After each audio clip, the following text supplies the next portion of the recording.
अबे विनोद, तूने हलवाई को सारा सामान तो दे दिया है ना? अक्षय की शादी में कोई कमी नहीं रहनी चाहिए। आखिर सबसे छोटा भाई है तुम सबका।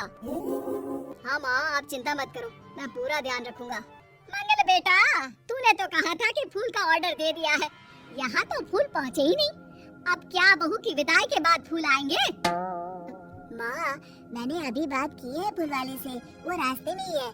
आप किशोर भैया से क्यों नहीं कहती कुछ करने को? किशोर पहले ही मेरे बताए काम कर रहा है। पास के सभी रिश्तेदारों और मोहल्ले वालों को कार्ड वही तो देकर आया था। रिसेप्शन के लिए हॉल भी उसी ने बुक किया था। टेंट कुर्सी वालों को भी तो वही देख रहा है। पर कई मोहल्ले वाले तो हमारे बड़े पूरे परिवार से जलते भी हैं। उन्हें बुलाने की क्या जरूरत थी? बेटा, शादी ब्याह में तो बुलाना ही पड़ता है, नहीं तो लोग क्या कहेंगे। दादी दादी देखो ना, हलवाई अंकल हमें लड्डू नहीं दे रहे, आप इनको डांटो ना।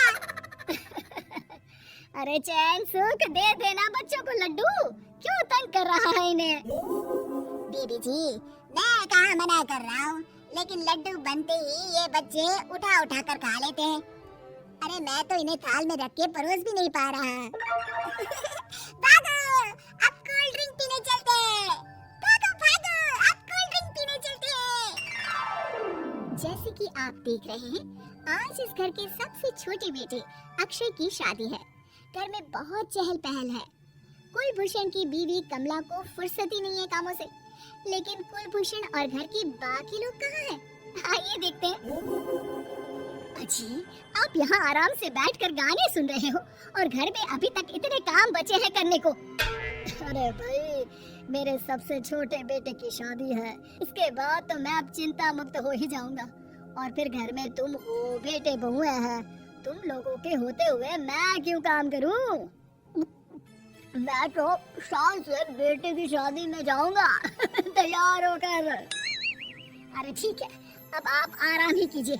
एक बार अभिषेक की बीवी आ जाए, फिर मैं भी आराम करूंगी और मेरी चारों बहुएं पूरे घर की जिम्मेदारियां संभाल लेगी। इतना कहकर कमला वापस अपने काम में लग जाती है। बेटा भी तो अब तक तैयार नहीं हुआ? किससे बात कर रहा है फोन पर? तैयार कैसे हूँ? सैलून जाने से तो आपने मना किया है, क्योंकि मुझे हल्दी लग चुकी है। भाभीयों को देखो, सुबह से पार्लर में। अक्षय की शादी हो जाती है और नंदिता बहू बनकर घर आ जाती है, लेकिन इस घर की खुशियों को मानो किसी की नजर लग गई थी। नंदिता के आने के बाद आए दिन घर की शांति भंग होती रहती। अपने माँ बाप की इकलौती बेटी को इतने बड़े परिवार की जिम्मेदारियाँ कहाँ संभालनी थी? अभी देखो ना, मेरे हाथों की मेहंदी भी अभी नहीं उतरी है और तुम्हारी मम्मी ने मुझे घर के कामों में लगा दिया। मैंने सोचा था कि घर की सबसे छोटी बहू होने के कारण मुझे सब पलकों पर बिठा के रखेंगे, पर यहाँ तो पलक झपकने की भी फुर्सत नहीं मिलती। देखो नंदू, शादी के पहले ही मेरे घर वालों ने तुम्हें और तुम्हारे पेरेंट्स को बता दिया था कि मैं जॉइंट फैमिली में रहता हूँ, तो फिर अब ये शिकायत क्यों? और फिर तुमसे पहले मेरी भाभी भी तो आई थी शादी करके, उन्होंने तो कभी कुछ नहीं कहा। नंदिता तब तो चुप हो जाती है, लेकिन ऐसा बहुत दिनों तक नहीं चलता। अरे नंदिता, माँ बाबूजी की दवाई का टाइम हो गया है, उन्हें दवाई दे आओ और उसके बाद सबके लिए नाश्ता बना देना। पर भाभी, मैं तो अभी अपना फेवरेट सीरियल देख रही हूँ, प्लीज मेरी जगह आप कर लो ना ये काम। ठीक है, मैं तेरी जगह माँ बाबूजी को दवाई दे आती हूँ और नाश्ता बना लेती हूँ। तू मेरी जगह पूरे घर की डस्टिंग करके 5 बच्चों को स्कूल के लिए तैयार करके भेज देना और दोपहर का खाना बनाने के बाद कपड़े धोकर सुखा देना। उसके बाद हम दोनों मिलकर बाजार जाकर सब्जी ले आएंगे, फिर डिनर की तैयारी कर लेंगे और उसके बाद बस बस भाभी, मैं माँ बाबूजी को दवाई देकर सबके लिए नाश्ता बना देती हूँ। हे भगवान, ये कहाँ लाकर फंसा दिया मुझे। मेरे घर में तो गिनती की 8 रोटियाँ और 2 सब्जी बनती थी और नाश्ता निपट जाता था। यहाँ तो रोटियों का ढेर और सब्जियाँ बड़े बड़े पतीलों में बनानी पड़ती है। नाश्ता बनते बनते लंच का टाइम हो जाता है और लंच बनते बनते डिनर का। अभी मुझ में तुम्हारे पूरे परिवार का नखरा उठाने की और ताकत नहीं बची। मैं ऐसे नहीं रह सकती। अरे तो क्या चाहती हो तुम? मुझे अलग रहना है बस।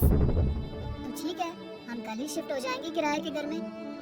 इतना बड़ा घर होते हुए हम किराए पे क्यों रहेंगे? ना जी ना, घर में ही दीवार खड़ी करो अपने हिस्से के आगे। घर के साथ साथ घर की खुशियों में भी दीवार खींच जाती है। ऐसे ही कई महीने बीत जाते हैं और नंदिता माँ बन जाती है। बच्चे के आने से अभिषेक के कंधों पर खर्चों का बोझ आ पड़ता है। अभिषेक का बोझ कम करने के लिए नंदिता भी पार्ट टाइम जॉब कर लेती है, लेकिन इससे उसके सर पर नौकरी, घर और बच्चे की जिम्मेदारी बढ़ जाती है। नंदिता, ये क्या है?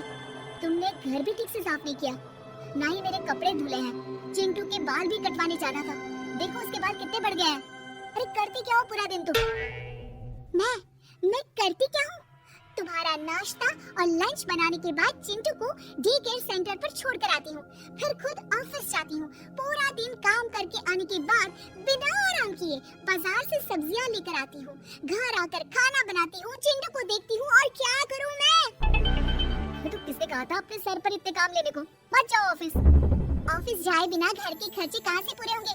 चिंटू की डे केयर का खर्च, उसके लिए बेबी फूड का खर्च, प्रेस वाले का खर्च, ये सब तुम्हारी सैलरी से होता नहीं है। अगर परिवार से अलग नहीं होती तो इतनी मुसीबतें नहीं उठानी पड़ती तुम्हें परिवार के साथ मिलकर काम करने में दिक्कत थी, लेकिन काम तो अब भी बहुत है तुम्हारे सर पर। चिंटू को भी डे केयर भेजने की जरूरत नहीं पड़ती। उसको गोद में खिलाने के लिए दादा दादी और घर के सभी बड़े होते, उसके साथ खेलने के लिए उसके भाई बहन भी होते। मेरे तीनों बड़े भाइयों के बच्चे भी बड़े हुए हैं, लेकिन बिना महंगा बेबी फूड खाए, क्योंकि मेरी माँ और भाभी आप बहुत अच्छे से जानती है कि बच्चे को क्या खिलाना चाहिए। बिजली के बिल जैसे खर्चे भी सब मिलकर बांट लेते थे, लेकिन तुम्हें तो सबसे अलग रहने में ही मजा आता है, तो अब शिकायत क्यों करती हो? बस करो अभिषेक, बस करो। मैं मानती हूँ कि मैं गलत थी। मेरे एक गलत फैसले ने हमें बिल्कुल अकेला कर दिया है सबसे। एक घर में होते हुए भी हम बाकी परिवार से अजनबियों की तरह रह रहे हैं। अभिषेक और नंदिता की सारी बातें घर के बाकी लोगों को सुनाई दे रही थी। तभी कमला बोल पड़ती है, अरे नंदिता बहू, किसने कहा कि तुम अकेले हो? तुम्हारा इतना भरा पूरा परिवार है ना तुम्हारे साथ। हम तो बस ये चाहते थे कि तुम अपनी गलती समझ जाओ। अगर हम तुम्हें समझाते तो शायद तुम ना समझती, लेकिन अपनी गलती का एहसास तुम्हें खुद हो गया है, तो अब तुम समझ चुकी हो परिवार में एक साथ रहने का मोल क्या होता है। मम्मी जी, मुझे माफ कर दीजिए, अब ऐसा दोबारा कभी नहीं होगा। अरे माफी बाद में, पहले मेरा पोता जरा मेरी गोद में तो दे, और तू जाकर सबके लिए चाय बना ला।